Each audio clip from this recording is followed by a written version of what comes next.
예. 태풍 피해 이후로 이제 처음 또 영상을 찍습니다. 그간 뭐 태풍 피해 복구하느라 또 뭐 조생종, 중생종 수확해서 출하하느라 영상을 좀 못 찍었는데요. 오늘은 저희 이제 또 현장 방문 교육이 있었습니다. 그래서 주임 교수님이 이제 다 왔다 가셨고요. 그래서 그 지도받은 사항 오늘 작업하고 있는 상황입니다. 그래서 요 열간에 인부분들께서 지금 알 돌리기, 그 다음에 저겹 깔끔하게 마무리 안 된 부분들 진행하고 있는 상황이고요. 그래서 오늘 제가 말씀드릴 것은 착색기 관리 교육받은 내용에 대해서 작업하는 방법 좀 말씀드리도록 하겠습니다. 저희 지금 전체 과원입니다.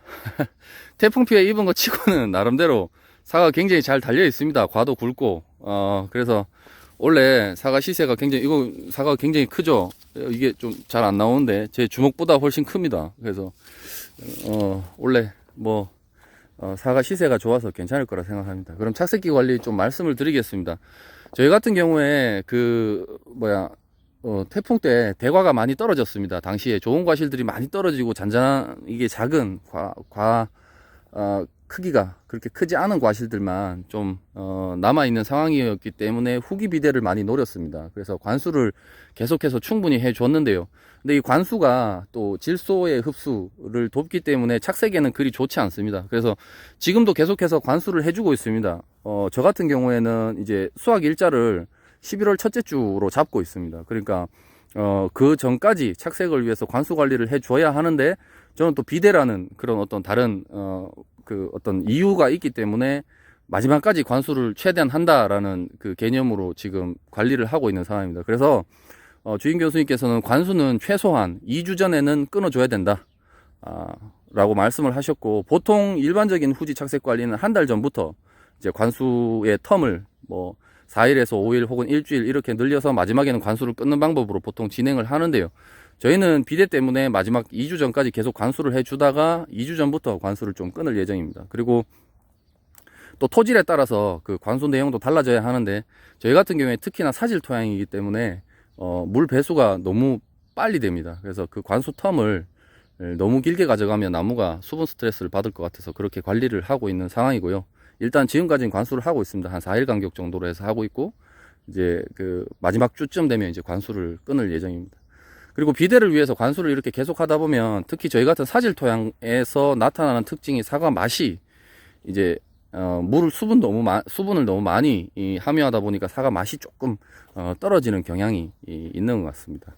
그리고 두 번째로 지적하신 바는, 저희가 이 나무 수세가 그 작년에 굉장히 강했습니다. 강해서 이 나무 수세를 잡기 위해서 착과량을 굉장히 많이 가져가겠다라는 개념으로 이제 이 적과도 하고 관리도 해 왔습니다. 그러다 보니까 지금 착과량이 사실 굉장히 많습니다. 뭐 많이 떨어졌는데도 불구하고 굉장히 많습니다. 그런데 저는 그 수세 유지를 위해서 끝까지 사과를 달아놔야 되겠다라고 생각을 했지만, 주임 교수님께서 말씀하시기는 예를 들면 이런 사과들입니다. 8월부터는 나무 수세에 이 과실이 크게 영향을 주지 않기 때문에 이런 작은 과실, 불필요한 과실들은 미리 따내주면 다른 이런 어떤 과실들이 그 비대를 하는데 훨씬 도움이 될 수 있었는데, 적과를 좀 충실히 하지 못했다라는 부분을 지적을 해 주셨고요. 그 다음 두 번째는, 이제 밑에 반사필름은 다 깔아놨습니다. 저겹을 하고 반사필름을 깔아놓은 상태인데, 알 돌리기. 그러니까 저희 같은 경우에는 사과가 굉장히 그 좀 조밀하게 구성되어 있습니다. 그러면 사과가 붙어 있는 곳, 그런 곳들은 착색이 잘 안 되는 경우들이 많습니다. 예를 들면 이런 경우, 이제 사과가 굉장히 너무 과밀하게 붙어 있죠. 그러면 이렇게 사과가 접해 있는 부분엔 착색이, 햇빛이 들어가질 못하기 때문에 잘 안 됩니다.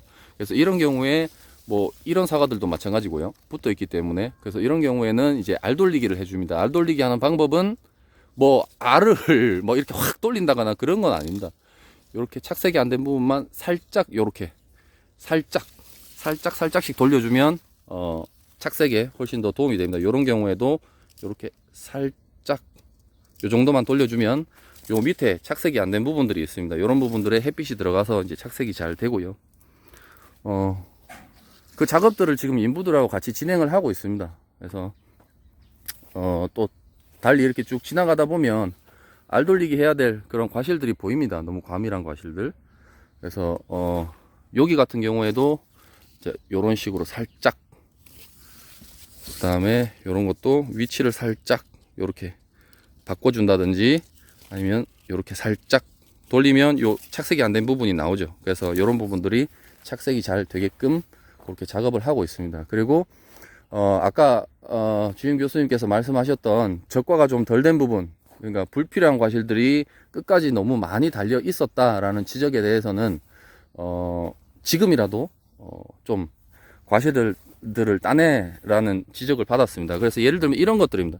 이런 과실들은 사실은 전혀 상품이 안 되기 때문에, 혹은 또 후에 수학 작업을 하는 데 있어서도 노동력의 분산만 일으킨다라는 지적을 하셨고, 그래서 지금 이런 사과들은 이제 알 돌리기를 하면서 혹은 적엽의 마무리 작업을 하면서 다 따내서 다른 과실들의 착색도 돕고, 또 이런 것들은 나중에 능금농협의 그 납품용 사과로 그냥 빨리 넘기는 것이 지금 나중에 노동력이라든지 그 다음에 지금 현재 있는 사과의 착색에도 훨씬 도움이 된다라고 말씀을 하셨습니다. 그래서 그 작업들을 계속 하고 있고요. 이를테면 이런 사과들도 마찬가지입니다. 지금 전혀 상품이 되기는 좀 어려울 것 같습니다. 그래서 이런 것들은 지금 빨리빨리 따내버리는 게 나중에 귀찮은 일을 덜을 수 있다, 그렇게 말씀을 해 주셨습니다. 그래서 오늘 작업 내용은 알 돌리기, 그 다음에 불필요한 과실 따내기, 그리고 그 관수와 관련된 세 가지 얘기 말씀을 좀 드렸습니다. 그래서 오늘 그 작업을 계속 진행할 예정입니다. 좀 알 돌리기 할 것들을 하나쯤 정도 더 보여드렸으면 좋겠는데 그렇게 많지는 않네요. 예를 들면 이런 것들입니다. 이게 너무 과밀해 있어 가지고 지금 보시면 요렇게 살짝 알 돌리기를 해주면, 여기 보시면 이렇게 살짝 알 돌리기를 해주면 착색이 안 된 부분들이 이제 햇빛을 받아서 다 착색이 될 수 있고 상품성을 더 높일 수가 있습니다. 그리고 후지 적엽은 홍로 같은 경우에 저렇게 알 돌리기를 하면 이제 다 후두둑 다 떨어지겠죠.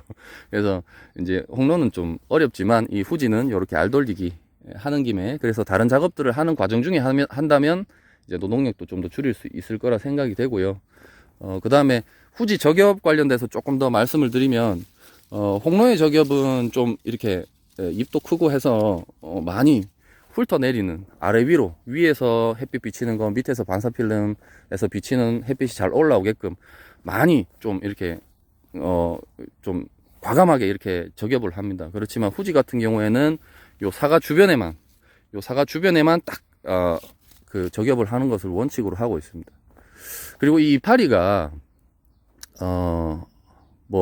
매년 이제 출하 시기를 본 농가의 출하 시기에 좀 맞춰야 되겠지만, 이 잎이 나중에 또 탄소 동화 작용을 하고, 또 그 양분들이 또 사과로 가서 그것들이 또 색소로 발현이 되고 하기 때문에 착색에도 또 맛에도 이 이파리는 사실은 많이 따지 않는 것이 가장 좋다라고 주임 교수님이 말씀하셨습니다. 그러니까 잎을 최대한 적게 따면서 사과 색을 잘 낼 수 있다라면 그게 최선이다 라고 정리를 해 주셨고요. 그래서 그에 맞춰서 이제 적엽 작업을 진행을 했습니다.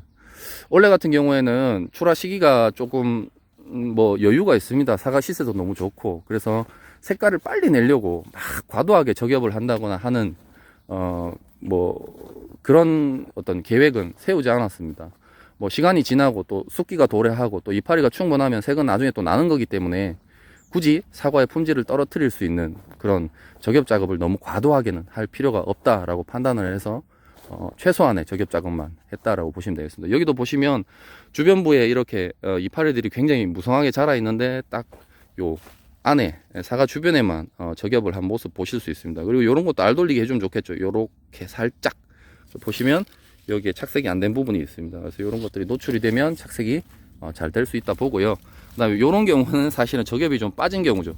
그래서 이파리가 가리고 있기 때문에 치우면 반드시 색깔이 안 나 있을 겁니다. 그래서 요렇게 색깔이 안 나 있죠. 그래서 요런 이파리들은 마무리하면서 색깔을 요렇게 이 적엽을 해줘야 착색이 잘 될 수 있다라고 보시면 되겠습니다. 오늘 착색기 관리 저희 현장 방문 교육 하신 내용들 한번 정리해서 찍어봤고요. 그 다음에 저희 작업하는 방법, 내용 한번 살짝 또 설명을 좀 드려봤습니다. 오늘 영상은 여기서 좀 마무리하겠습니다. 그리고 반사필름 박을 때, 반사필름을 이렇게 깔 때 이 대체로 벽돌들을 많이 사용하십니다. 저도 작년까지는 벽돌을 사용했고요. 근데 벽돌은 좀 벽돌 이제 허리 숙여가면서 깔기가 굉장히 힘듭니다. 그래서 최근에는 벽돌보다는 이렇게 공사용 현장용 필라라는 플라스틱 막대기가 있습니다. 구멍이 나 있거든요. 그래서 여기에 반사필름을 말아 가지고 이렇게 땅에 말뚝으로 박아주고 저 반대편에도 그렇게 팽팽하게 당겨서 또 이렇게 박아주고 하면 굳이 이렇게 벽돌로 그렇게 과도한 노동을 해서 반사필름을 깔 필요가 없다라는 말씀을 드리고 싶고요. 그 다음에 이 필라로 하면 지금은 제가 지금 중간에 더 박아야 되는데 사실상 저렇게 중간에 그냥 내버려 두면 또 바람에 날립니다. 바람에 날려서 위험할 수 있기 때문에 한 중간에 두세 개 정도는 더 위에 이렇게 박아줘야 되는 게 맞고요. 그 다음에 또 중요한 것은 이렇게 반대편 반사필름과 또 이쪽 반사필름을 테이프로 이렇게 붙여서 엮어주면 바람에 날리더라도 잠시 이렇게 좀 바람에 날리더라도 다시 제자리를 꼭 잡아 들어오니까 이렇게 테이핑을 해주는 게 굉장히 좀 수월하다. 벽돌 까는 거에 비해서는 훨씬 수월하다라고 보실 수가 있습니다. 그래서 이런 경우에도 뭐 불필요한 과실 같은 건 지금이라도 늦지 않았으니까 하나 정도 이렇게 따내주면 이런 것들이 이제 착색이 더 잘 되겠죠. 착색이 더 잘 되고 상품화하는데 훨씬 더 도움이 된다라고 볼 수 있습니다. 예, 오늘 착색기 관리도 관련돼서 저희가 진행하고 있는 여러 작업들 좀 말씀을 드렸습니다. 다음에 또 저희 교육받는 내용 현장에서 어떻게 적용하고 있는지 또 영상으로 또 찾아뵙도록 하겠습니다. 예, 감사합니다.